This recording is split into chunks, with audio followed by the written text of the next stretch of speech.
It's 10 o'clock. This is Sky News at 10, our top story. Hearing no objection, it is so decided. The COP climate celebration as the world reaches a deal for the first time to transition away from fossil fuels.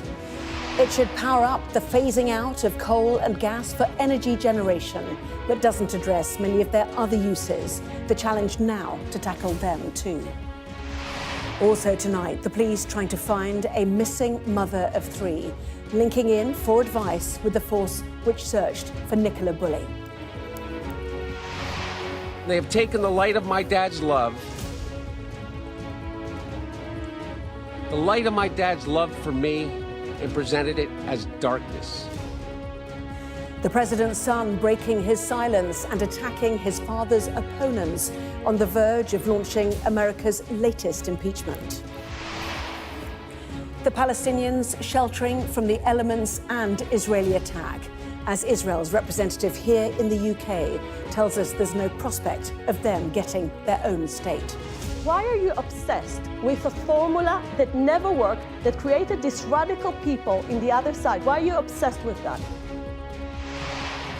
Look No Human Hands, the robot which Elon Musk's Tesla claims can hold an egg without breaking it. And we'll take a first look at tomorrow's front pages. That's coming up in our press preview from 10:30 right through to midnight.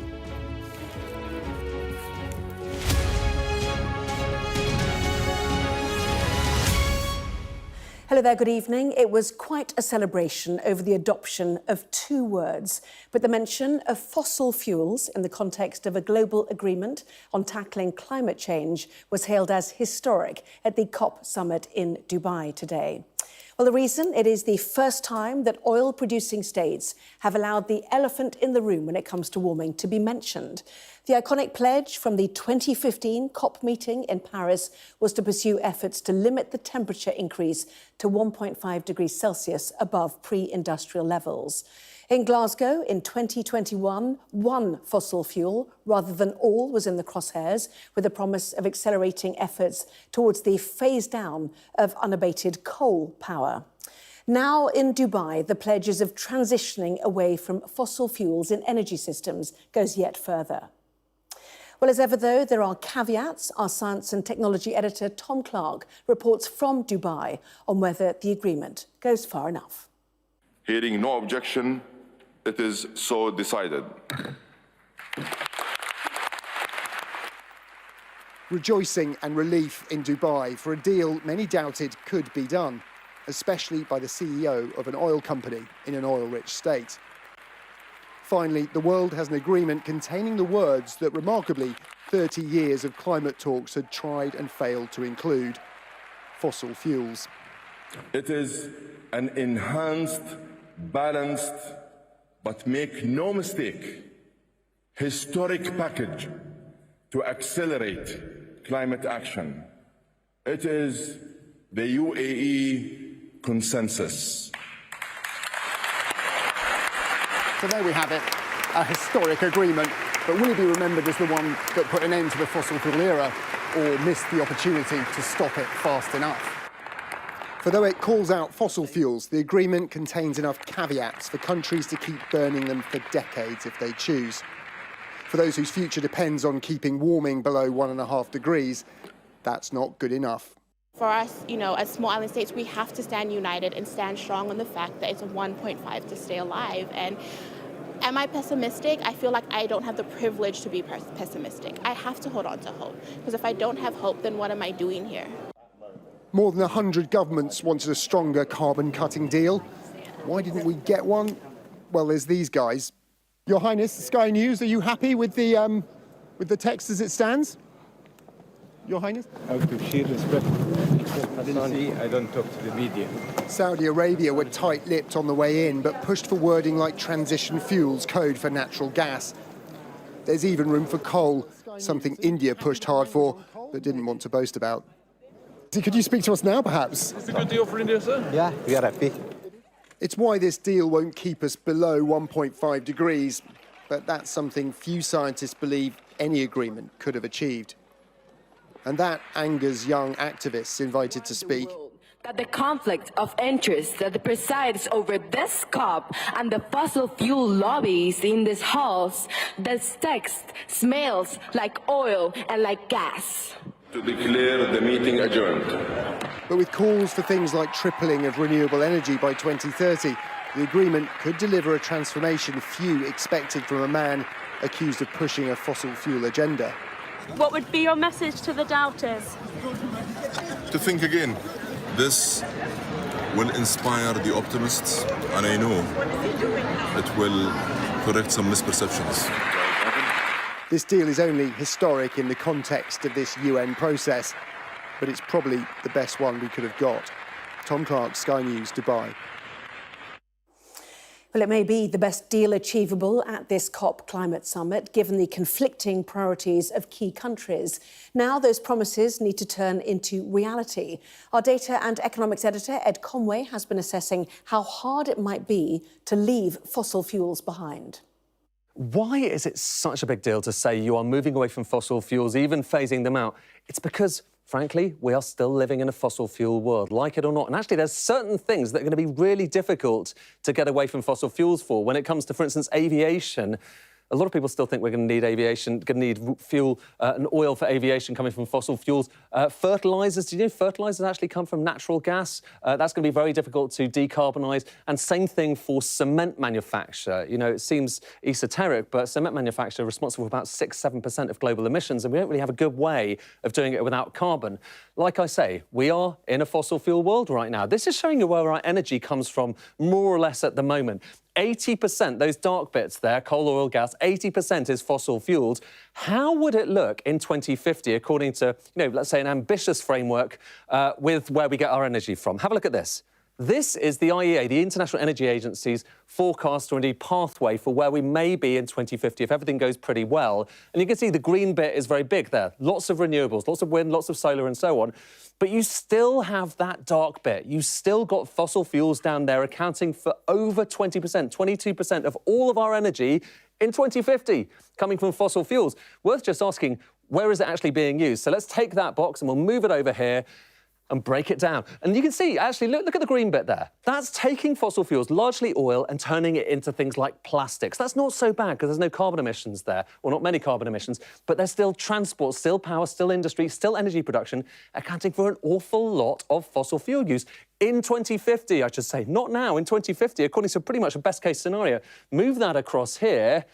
The plan is that some of that is going to be captured. So some of the carbon emissions there get captured, they get stored away, and you don't have to worry about it as much. But that's a pretty untested technology. And even so, you still have quite a lot of unabated fossil fuel emissions, even in 2050, even in this very ambitious framework.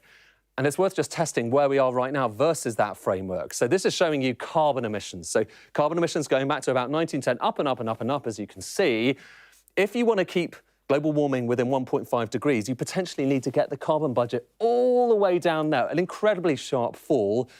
Where are we right now? Have a look at the red line up top. Have a look at that. In fact, we're going above where we need to be, and that's what just underlines how much of an enormous challenge it is to get to net zero. Well, we heard from him earlier, and Tom Clark is in Dubai for us tonight. And Tom, we saw in Ed's analysis there just how much work the world needs to do. Many tonight there may be confused over why there was so much celebration over the deal. It seems remarkable, doesn't it, that we're celebrating a deal at a climate summit that calls for action, meaningful action on fossil fuels. I mean, we've known since we've known about climate change that it's being driven by burning fossil fuels and putting CO2 in the atmosphere, and it's baffling, isn't it? But the truth is, this is a UN process governed by a consensus and a consensus vote. And every time the issue of fossil fuels has been raised, and it's been raised every single time over the 30-year history of these climate summits, it's never got into a text. It's never been agreed because countries that have lots of fossil fuels or make a lot of money from selling them, Saudi Arabia, Russia, China, India, and the rest of the oil states, US, historically, until very recently, have blocked any effort to get that sort of language into a text. And now we've got it. So it's historic in the context of the climate summit. I don't think maybe we're going to look back and see it as historic in terms of what we need to do to avoid dangerous levels of global warming. That's going to take a lot more effort. This deal is a big step forward, even if it's just in words. Those words do send strong messages back to governments, to finance ministers and energy ministers about where the direction of travel is going in terms of how we're going to outfit our energy systems in future, how we're going to move people around in vehicles. Is it going to do it fast enough to avoid dangerous global warming, keep things below 1.5? The science says that's going to be difficult. This deal doesn't get us there, but it might trigger some kind of exponential increase in effort that gets us on our way. Let's put it that way. Tom, live in Dubai. Thank you. It is a case which can't help but remind you of the disappearance of Nicola Bulley. Underwater search teams are involved in the search for a missing Norwich woman who was last seen on Friday. Gaynor Lord's coat was found in a river, and police in Norfolk say they are linking in with Lancashire officers to understand lessons learned from the previous investigation. Well, Sky's Ashna Hurinag is in Norwich for us tonight. Ashna. Well, this is very much a live and active missing persons inquiry, and no resource has been spared in the search for 55-year-old Gaynor Lord, who we know went missing on Friday afternoon. The park next to me, which is quite vast in size, next to a river, has been closed since Saturday as searches continue. Today, Norfolk Police released a timeline leading up to the disappearance of Gaynor Lord. Here is what we know so far. 6 days ago, mother of three Gaynor Lord left work and hasn't been seen since. This is the last sighting of her, captured on CCTV, rushing through Norwich city centre, clutching her coat, having clocked off early. She hurries past cars at a traffic light crossing, with one braking hard to avoid running her over as she crosses the road. She continues to appear to be in a rush, as outside the cathedral she pulls on her coat as she strides on. Some of her belongings were found a mile from here. This is what we know of Gaynor's last movements. Just before 3 on Friday afternoon, she's seen leaving work at the Gerald's department store in Norwich city centre. She leaves early and is seen on CCTV rushing onto London Street. She's then spotted making her way onto Queen Street, heading towards the cathedral. Nearly half an hour after entering the cathedral grounds, she is seen again heading for the Queen Street exit. The last sighting of her is more than 20 minutes later. She's captured on CCTV for the final time on St Augustine Street, almost a mile from where she had left work earlier that afternoon. Items of Gaynor's clothing, her handbag and phone were found in this park just outside the city centre. This park has been the focus of the search, particularly the river that runs through it. It's after police found Gaynor's coat within the water. Today, specialist dive teams have been searching the river in the hope of finding the mum of three. Norfolk Police have said, "We are continuing our extensive searches, but would appeal to the public to come forward with any information which may help find Gaynor. This is a particularly stressful time for her family, and specialist officers continue to provide support." The longer it takes for this mystery to be solved, the more the distress grows for one family. One thing we do know is that the route that Gaynor took to this park was not her usual route home. We do know that Norfolk Police have relied heavily upon Lincolnshire Police's specialist dive teams to search the river that was mentioned in that piece there. We also know that those same officers at Norfolk Police say they are keen to learn lessons from those learnt from the inquiry into the disappearance of Nicola Bulley and are keen to leave no stone unturned. Tomorrow, the search really ramps up, particular focus again on that river that's within that park. But tonight, further questions for a family that have very little answers. Ashna, thank you. Well, the Christmas decorations may be out, but there's little to celebrate, at least so far as the economy is concerned. It shrank, according to the latest figures, by 0.3% in October, worse than economists' predictions. Our business correspondent Paul Kelso reports on why. Merry Christmas! Merry Christmas! Hope you get what you want. It's a time for giving, though not as much as they'd like in Basingstoke's Christmas market, where trade is yet to catch the seasonal spirit. It's no different than last year, but It's been the weather as well. Lucky enough we had a cold spell the other week. It was lovely for us with this sort of stuff. Certainly there's no room for putting prices up, that's for sure. They're looking for like cheaper things and they don't want to spend more than £10. The mood matches the wider economic picture, which saw the UK economy shrink by 0.3% in October, matching the pattern of a year of small fluctuations either side of zero. It means the economy continues to flatline, and while GDP is larger than before COVID-19, it's lagging behind where it might have been had the pre-pandemic trend of small but gradual growth continued. The PM's top priority this year has been to halve inflation.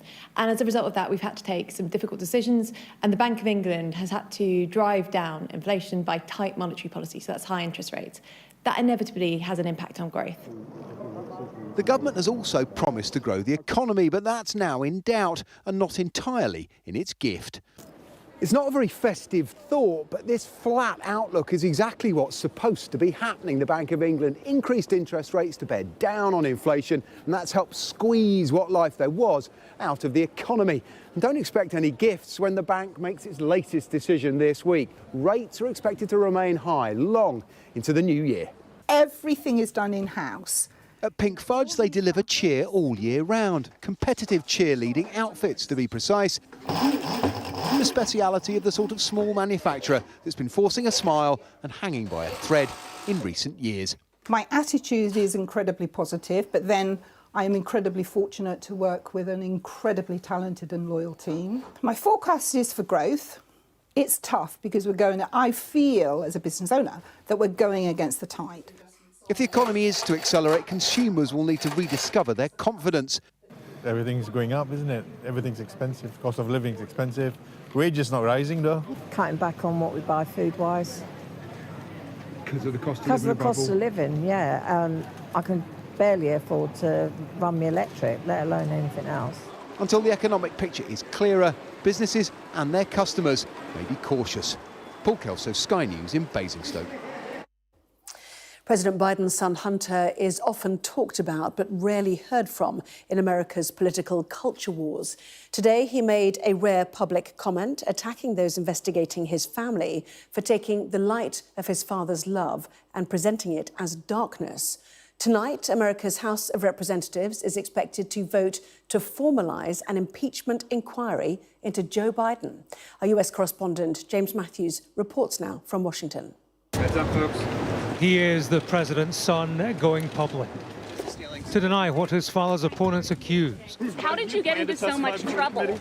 That the Bidens got rich in business using the influence of office. My father was not financially involved in my business, not as a practicing lawyer, not as a board member of Burisma, not in my partnership with a Chinese private businessman, not in my investments at home nor abroad. They have taken the light of my dad's love for me, and presented it as darkness. They have no shame. My youngest son, Hunter Biden, stand up, guys. I'm proud of you. The troubles of Hunter Biden, a former drug addict, are well documented. He's appeared in court on tax offences and separately on gun-related charges. There are questions around the contents of his laptop that he handed to a computer repairman in Wilmington, Delaware. It shows homemade pornography, but no hard evidence of a father's direct involvement in his son's business affairs. It's the kind of evidence the president's Republican opponents wanted to pursue with his son in a congressional committee of inquiry. But having spoken in public, he declined to appear before them in private. This is a concern. This is about public corruption at the highest levels.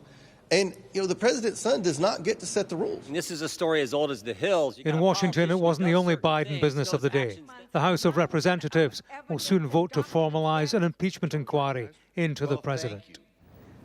For all the talk of corruption, the president's Republican opponents haven't turned up hard evidence. Biden's Democrats say they're merely playing politics heading into an election year and a likely challenge against a twice impeached Donald Trump. It will likely be the talk of the campaign trail. Short of impeachment, it will go a long way to satisfying a president's opponents and accusers. James Matthews, Sky News in Washington.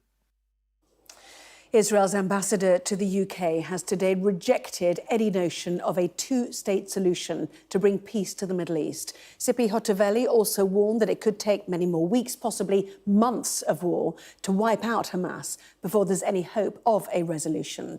Well, tonight, the Hamas leader Ismail Haniyeh has declared the prospect of any arrangement in Gaza without Hamas is a delusion, a warning that our international correspondent Alex Rossi's report includes images of some of the children injured in the latest attacks. Gaza is a quagmire of misery. This is Al Mawasi, one of the so-called safe zones. And as the winter weather sweeps through the camp, children step through the mud to fetch water. Others cook in the open. There's not much food, but at least the fire provides some warmth.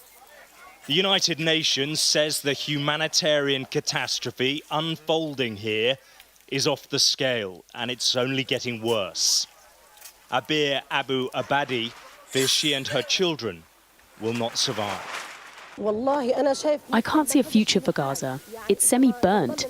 If this war continues, even if we don't get killed with rockets from the occupiers, we will die from diseases.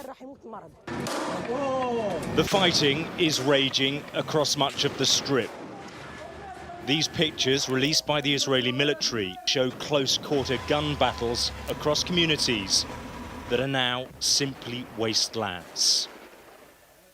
Israel's ground offensive inside Gaza appears to be intensifying. And it says there could be months of fighting ahead before it reaches its objectives. But there are signs time could be running out. Calls for a ceasefire are growing louder. And even its closest ally, the United States, is warning Israel that it's losing support as the humanitarian suffering worsens and the casualties continue to rise. The trauma and pain of October the 7th is raw. And the Israeli government says international pressure will not stop the war. What to do when the fighting ends is still an unanswered question. But in this interview with Sky News, the Israeli ambassador to the UK ruled out any future Palestinian state. I think it's about time for the world to realize the Oslo paradigm failed on the 7th of October, and we need to build a new one. And in order to build a new one... Does that new one include the Palestinians living in a state of their own? Is that what it includes? I think the biggest question is what type of Palestinians are on the other side. This is what Israel realized on the 7th of October. Though? The answer is absolutely no. So the two-state solution is dead? Why are you obsessed with a formula that never worked, that created this radical people in the other side? Why are you obsessed with that? Israel denies America's assertion that its bombing campaign is indiscriminate. But the number of civilians being killed in Gaza and the damage here tells another story. The sharp words from the US also appear to show that a rift has now opened with Washington, and real pressure to end this war has begun. Alex Rossi, Sky News, on the Gaza border. The emergency services are responding to a major incident tonight in Treforest, about 10 miles from Cardiff. South Wales Police said the Severn Road next to an industrial estate was currently closed following reports of an explosion. The health service in the area said all their emergency departments are on high alert and they're asking the public not to attend A&E unless absolutely necessary. Welsh First Minister Mark Drakeford is to stand down as Labour leader next March. The 69-year-old's resignation will trigger a leadership contest for a new First Minister to be in place before Easter.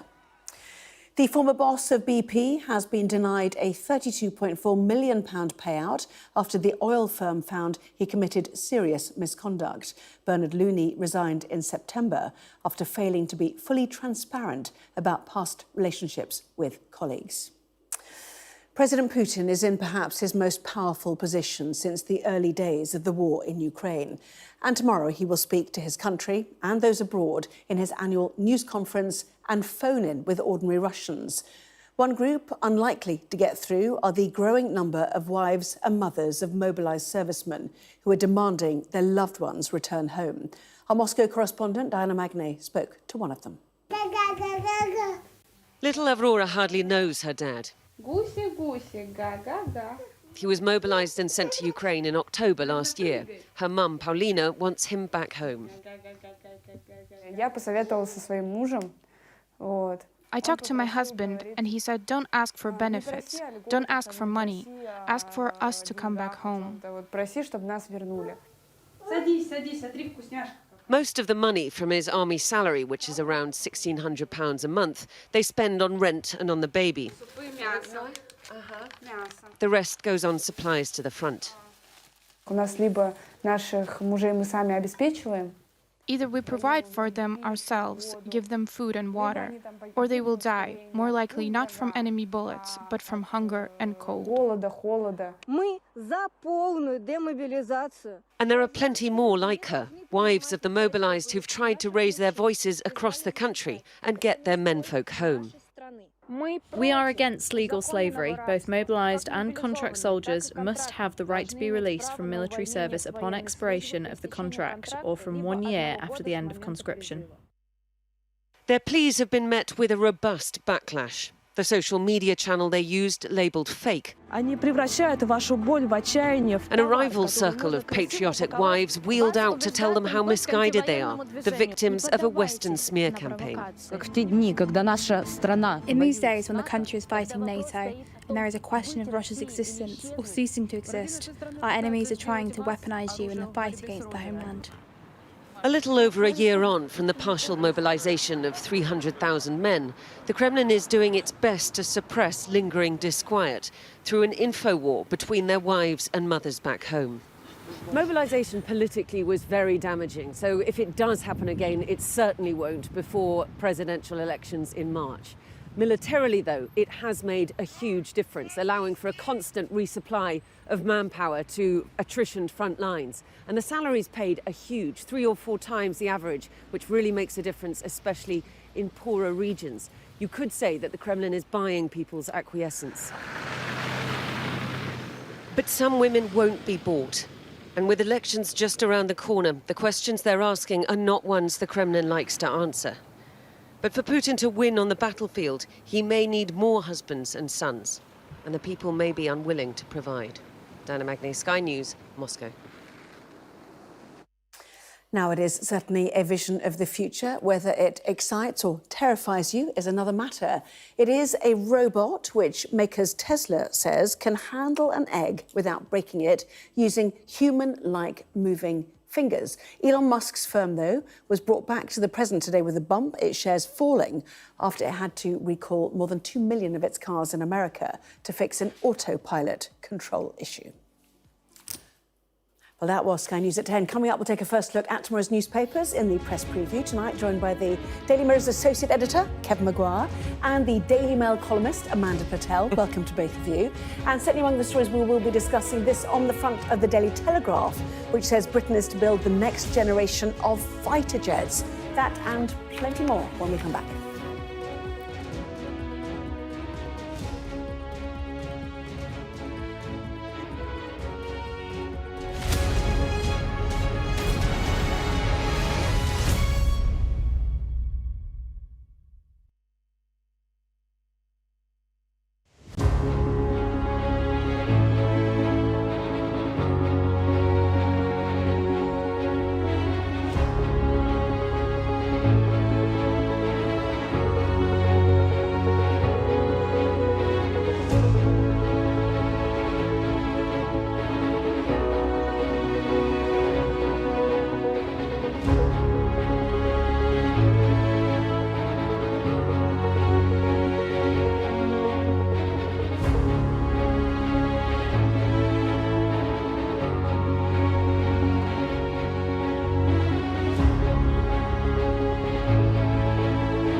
Well, this is Sky News. In just a moment, the press preview, a first look at what is on the front pages. First, though, a reminder of our top stories tonight.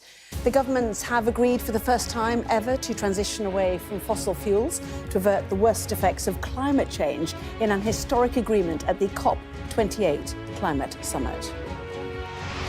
Police searching for a mother of three who's been missing in Norwich since Friday have released CCTV of her last known movements.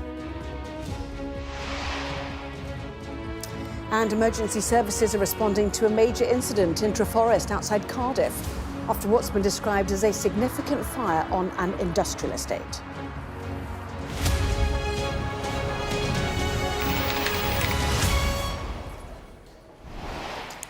Hello there, you are watching the press preview. A first look then at what's on the front pages. Time to see what's making the headlines with the Daily Mirror's associate editor, Kevin Maguire, and the Daily Mail columnist, Amanda Patel, with us from now until just before midnight. Welcome to both of you.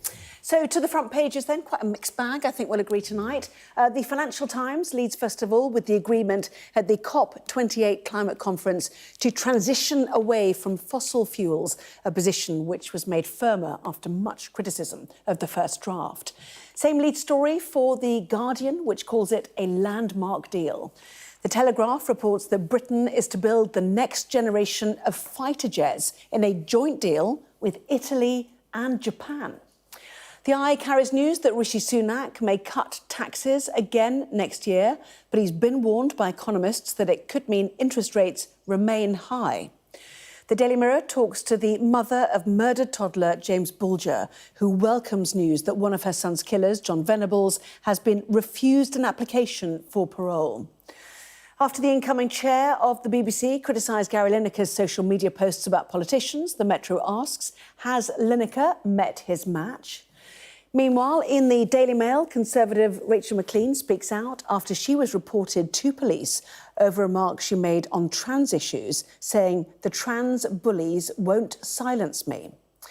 The Sun reveals what it calls a secret date between Hollywood star Leonardo DiCaprio and model Lottie Moss. Why are you laughing? He used to go out with her mum. I thought you meant him. I thought that was private. And then it got confusing. Anyway, a reminder, by scanning the QR code you'll see on screen during the programme, you can check out the front pages of the papers while you listen to our guests. So let's head straight to Kevin and to Amanda. Welcome to both of you. So let's talk COP, first of all. We're saying hooray for the mention of fossil fuels, even though, you know, probably 1.5 degrees, that great ambition has been lost. Yeah, and that's why I think if it really felt historic, it would be splashed on more papers than the Guardian, because transition away, but not phase out, and what are the practical measures to do that? And as you say, that 1.5 goal, I think it's to 1.2 now, above, you know, the rise in the world's temperature from pre-industrial levels, is going to be bust.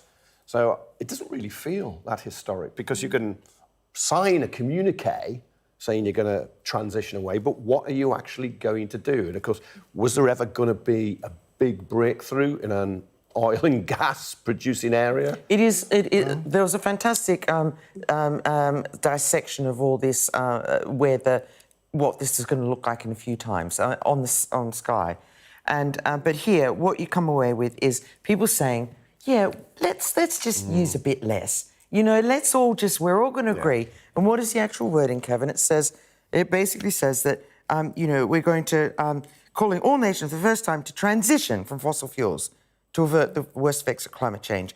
Who are the biggest polluters in the world? China, India, America. And none of them have signed up to anything that is binding, anything that will hold them. And, you know, there's no way that America, for instance, with its incredibly polluting lifestyle, is ever going to sign up. No president will ever sign up to anything like this. I think this whole thing is just complete drivel and nonsense, and it means nothing. But it's not just India and China. Yes, they consume a lot of carbon fuels, but so do we in the UK. About 80% of our total energy, Kevin, compared to the rest of the world. Yeah, it's about 1% of emissions. Although we've done more than our fair share since the Industrial Revolution. We got in a bit earlier than others, but about 80% of our energy now is from carbon they're oil and gas. So we've got a long way to go. And out as of well. all of these, all the countries of the world coming together, all they've got is a kind of namby-pamby, yeah, let's all just use a bit less. Because it's, it's a UN process that determines you need to have consensus. If you decided to go with the bulk of the nations, then you might have a different deal. But you get 198 nations agreeing to this and celebrate the fact that for the first time, you know, there's been 27 other ones of these where they've not mentioned the word fossil fuels. Finally, the elephant in the room is on the table. Yeah, that's the sales pitch. That is a sales pitch. What they've agreed means nothing. And it means absolutely nothing. And you go at the rate of the slowest, most powerful ships in the convoy. Well, Russia asking for gas to be seen as a transition fuel. You know, so that's the self-interest, which is the great battle always, isn't it? You know. So I don't think there's a lot to celebrate, in all honesty. OK. But we will get more cheerful during the show. OK. I promise you. I'm not sure we will right now, though. So, tax cuts, if they are... Here we are. Interest rates high, presumably because they're inflationary, is that right? Exactly, yeah. So if Rishi Sunak, Prime Minister's questions, is saying, look, the economy's turned a corner. Well, it didn't look like that when the figures came out, showing it. Most recent month, there was a 0.3% drop over a quarter, flatlined, no growth at all, teetering on the brink of recession. But nevertheless, politically, he wants to give tax cuts in the budget in March. But economists are saying, well, if you get tax cuts, that's good. You know, tax levels are at record high, but it means interest rates are less likely to come down. So you might get a bit more money in your pocket through your wage packet, but you'd be paying it to your bank or your building society. Somewhere else. Yeah. Tonight I was planning to wear a really lovely blue dress because I am the Conservative representative on this show. And in the end, I thought, I'm going to wear black because that's how I feel. I thought you were going to go clubbing. You said... Is that do you think is that a compliment? Amanda, you said as you came in, you were in mourning for the Conservative Party. Because there's... It is just so despairing. What we've seen, you know, last night, we all waited with bated breath. I was watching Sky, seeing the votes go through, seeing this supposed, rebellion against Rishi, seeing the 5 different groups who are opposing him, and then just thinking, and you're staking everything on Rwanda, where you might be able to send a few dozen people. And you know, I used to be... Kevin and I have been in politics a long time. I was, I was an advisor for William Hague years and years ago when he was leader of the opposition. If he had come into a meeting and said, I've got this great idea, I'm going to stake our entire future on sending a few people, costing hundreds of millions of pounds, to a place no one's ever heard of, any wise person around that table would have said, you need to go and lie down, William. It is the most insane thing, him staking his... I think the Conservatives are doing brilliantly. You only think that because you're on the other side. But the point is we've got the Bank of England Monetary Policy Committee making their decisions, their vote on whether to keep interest rates on hold, and then obviously... But they have said that they think that they will come down. Yeah, and mortgages have been falling, I read, in you know, just ahead of that meeting. Very slightly, but you're right, they are coming down a little bit, but they're still way over what they were in the September of last year before Liz Truss went doolally. Don't mention that woman's name. Yeah, but the point is that if the economy is flatlining, as you head into an election year and you want to give away tax cuts in your budget, it starts to get very tricky, doesn't it, for the Prime Minister? Yeah, but I have to say his own approval ratings are diving, as we've seen. Yeah, but I have to say here loyally that inflation is halved and the number of people coming in small boats is down by 30%. And I think there was something else I was sent to say. The backlog on migration as well. NHS waiting lists at a record high. I know they're trying really hard. Or hardly any growth in the economy or debt going up the next 3 years. No, the debt's coming down. The debt's coming down. I know that. Or that families, households at the next election will be £1,900 worse off on average than the last one, maybe that. I mean, that's why they won't win. I mean, it's the economy, isn't it? And they won't win because over a 5-year period, people have become a lot worse off. When do you think they'll call the election? Oh, I think it'll be next October or more likely November. I think we'll have the party conferences again. I think it'll be as late as possible. Yeah. And we go back. They're going to buy as much time as they can to see if they can make the world really great and send 10 people to Rwanda. Well, and then everyone will vote for them. But if you're Prime Minister, you don't easily relinquish power. No. You know you're going chances are you'll get a hammering. So OK. Chances are. Yeah, let's move on to the Daily Telegraph. It's decided to avoid all of that and tell us a story that is embargoed overnight, actually. Britain is to build the next generation of fighter jets to spearhead a new fighter jet project for the first time under a treaty to be signed with, interestingly, Japan and Italy. Yeah, and Germany carved out, who've been involved in the past with the tornadoes and the typhoons, because we're now buying F-35s from the US. But the Telegraph and Grant Shapps, the Defence Secretary, are particularly delighted that the new project will be headquartered in the UK, while previously the joint projects were headquartered in Germany. So yes, I mean that is lots more jobs that is a plus. There will be jobs in it, but these are very, very expensive, and they don't produce much in the economy once you've made them. If you build like a commercial plane, you'll have lots of people flying on it and generate cash there. These bits of military kit don't. They're sort of dead-end use in a way. Hope they never have to fire in anger. But it says 2035. I'll believe that. I mean, in defence procurement, 2040. This story seems to be one of those stories that's lobbed in to make, and the Telegraph is a very loyal conservative newspaper, lobbed in to show that we're still the heart of, Britain's still the heart of things that are really happening, investing, really big things happening. The only thing that struck me reading that and was, first of all, we've got Japan involved, and the only thing from my history I can remember is that they were really good at kamikaze flights. That was, Amanda, that was a very long time ago and quite a different prospect, and they've been an ally for a very long time. I can't believe how... And what is the joke about Italy? That when you say it's the shortest book of world heroes... I don't answer. I think you'll find... Should I go now? No, I'm going to quote Mr. Shapps in order to correct us and get us on the right flight. I've got a yellow card. I've actually got a yellow card. He's making the point that in a more dangerous age, the new fighter jet is being designed to form the backbone of our future air fleets. It will place our nations at the centre of air combat capability, and it will enhance regional security both in the Indo-Pacific and in Europe. And in a sense, it is a more dangerous age, isn't it? I mean, drone attacks changed the face of the war as well. I'm not sure fighter jets actually combat that. Yeah. But we are facing an unstable era. And Britain's still a big manufacturer. I think we're the world's 8th biggest manufacturer. We have a very vibrant defence sector. You sometimes object to who they sell weapons to, BAE, but they're a very good company in many ways. So if you're going to have these warplanes, which you do require, I think it's better we build them rather than buy them from somebody else. I agree. I feel deeply comforted knowing this news. The Tempest, I read now, will boast a powerful radar that can provide 10,000 times more data than current systems. This is according to the Ministry of Defence.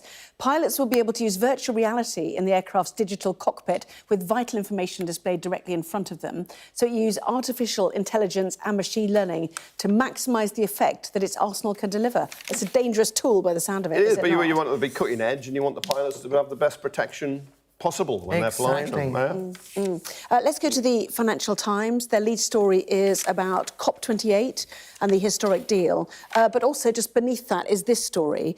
BP has said that its former boss, Bernard Looney, will forfeit more than £30 million after he committed serious misconduct. It's an astonishing figure, and the allegation is that the Financial Times reported that he promoted women with whom he had past undisclosed relationships. Top of BP, you've got to disclose a relationship so that avoid conflicts of interest, and he's accused of not putting it. What a phenomenal. He must just be sitting back now thinking, what's his name, Bernard Looney, appropriately Looney. Yeah. He must just be sitting back thinking, how many women, and if I split the number of women I've had undisclosed relationships with, how much of each of them cost me? But the other thing that I really think is stories like this just make it feel as though you shouldn't have relationships with... But this is the American system, isn't it? That's but that you shouldn't... Is that where we're de facto heading? No, but it's encroaching here as well. And the whole notion that you shouldn't have relationships with people in the office. Most of us meet the people that we end up with through work. And I think this is a sad story for sad singletons who've got their eye on someone. It's knowingly misleading the board, isn't it, about that information, which is the bit that's... But it's so unfair to the women because they could have been great women who deserved promotion and who had a genuinely honest relationship with this guy, and now they're the ones who'll also be paid. But that's all why he had to disclose it. He's the chief executive, he's the boss. The book has to stop at the top. I remember the British head of McDonald's, the burger chain, he fell foul of a similar rule. If a company's got a rule like that, you've got to follow it at the top. You might say it's unfair, and I get that. Does your paper have a rule? I don't think so. Does Sky? Do you have a rule? I don't think. Like if Kevin and I stepped out, would that be misappropriate? I'm not sure about your personal circumstances. On that note, I'm moving on. Coming up, rematch of the day. Gary Lineker's social media activity draws criticism again, this time from the BBC's incoming chairman. She's dangerous, isn't she? Let's be honest. I told you. I'm blushing. I have had a week from hell.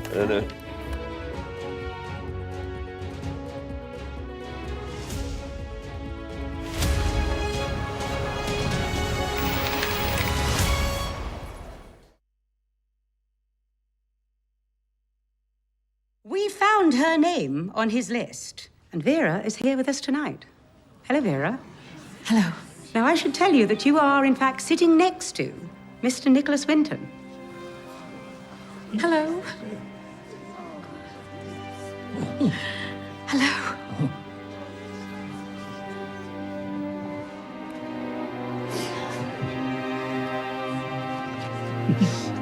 Thank you.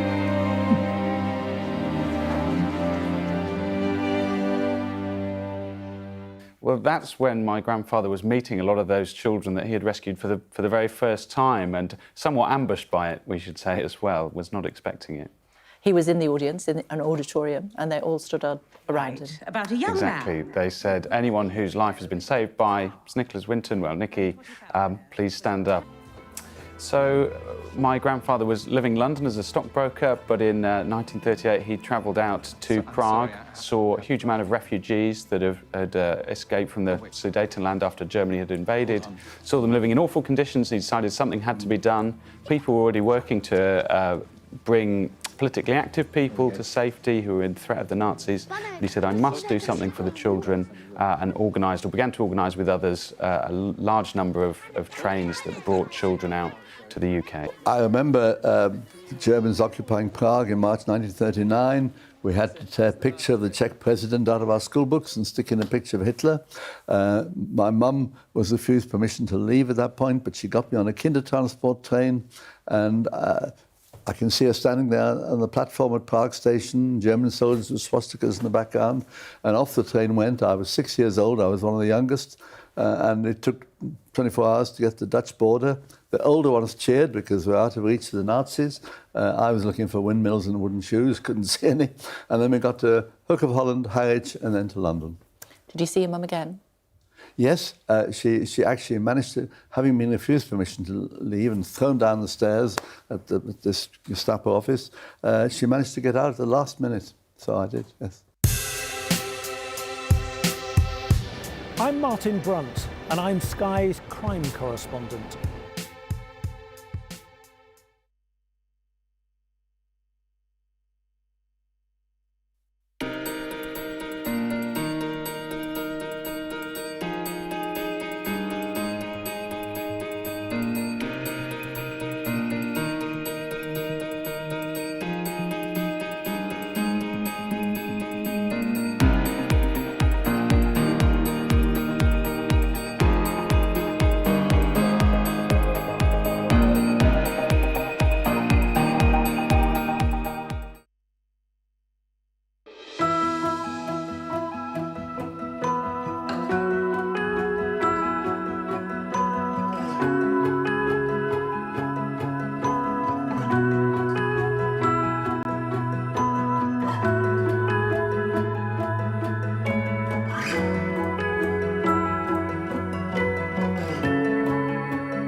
Well, welcome back. You are watching the press preview. With me now, Kev Maguire and Amanda Platel. Welcome back to both of you. Kev, we're going to go to your paper, but I know, Amanda, you want to talk about it. Yeah, I just... this is now the... basically, there was this... Bulger's murderer was challenging... He was trying to get let out of jail after, what, about 30 years, something like that. And the appeal court said he's still a danger. But the incredible thing is, and all credit to your paper, Kevin, The Mirror, because you have campaigned for his mum, Denise, who has just spent her entire life, because remember there were 2 killers and both of them were imprisoned as children, and one never went on to commit and is still out in a completely private identity. And then, of course, the horrible one, John Venables, who's committed again and again and again sexual child sex offences. He was appealing, and they've just said, it's not right, you're not coming out. But I just want to salute his mum, because to lose a child, you know, my parents lost their firstborn when he was older than that, but I know what pain that brings to a family, and that she's just fought her entire life. And I'm just thinking she at least is someone will have a little bit of joy at Christmas, knowing that this Amanda, monster... there'll be people who won't remember this case. You know, James Bulger was just 2 years old. The killer you're talking about was 10 years old. He was led away from a shopping centre, wasn't he? Yeah. Taken to railway tracks Liverpool. and horrendously murdered. Yeah, but he was completely tortured brutalised. and killed. But it's interesting, the 2 killers. Now, there's the whole issue at the time, whether they should be tried in a junior court rather than an adult court, and how it should have been dealt with. But Venables, the guy, the lad who's been refused parole, his life's gone a completely different direction to the other lad, Thompson, who, as far as we're aware, of course, Thompson has disappeared with his new identity. Life, never committed a crime again. Yeah, as far as we know. And yet Venables is, you know, child whatever porn, reason, all sorts of things. There's got to be something we can learn from that, hopefully, on how you deal with people as they come along, you know, now and in the future. But there were requests for the parole hearing to be in public, so you would know what safeguarding was going to be in place, but it was refused at the time. But I just say, I salute. I salute. And a very enduring case for all of those who remember it. In the meantime, let's go to Metro. Is it Lineker versus the BBC round 2? The new chair might think so. That's right, Samir Shah, they're going to be the new chair, quizzed by MPs. He says, signing a letter with other people, including Lord General Dannett, former head of the army, talking about Rwanda and a better way to treat refugees, wasn't a breach, he thinks, of the BBC code.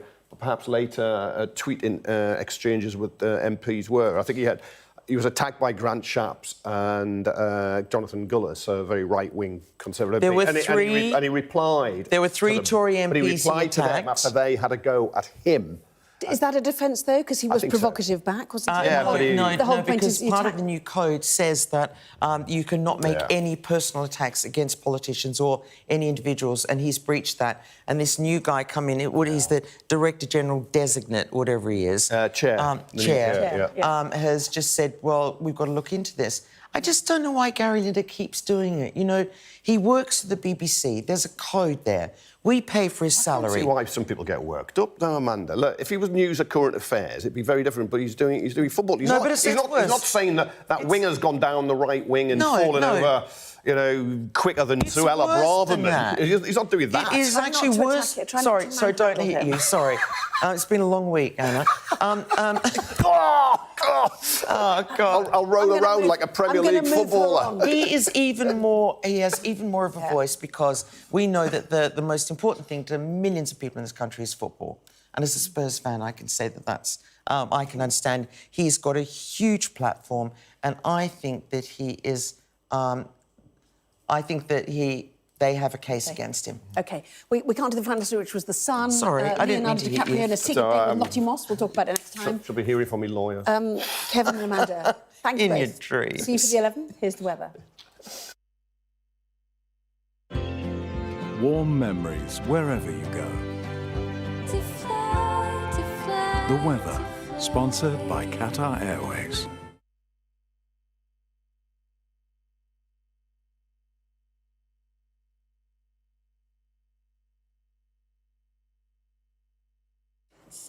Well, I'm afraid there'll be more rain tonight and tomorrow. It looks more settled to end the week.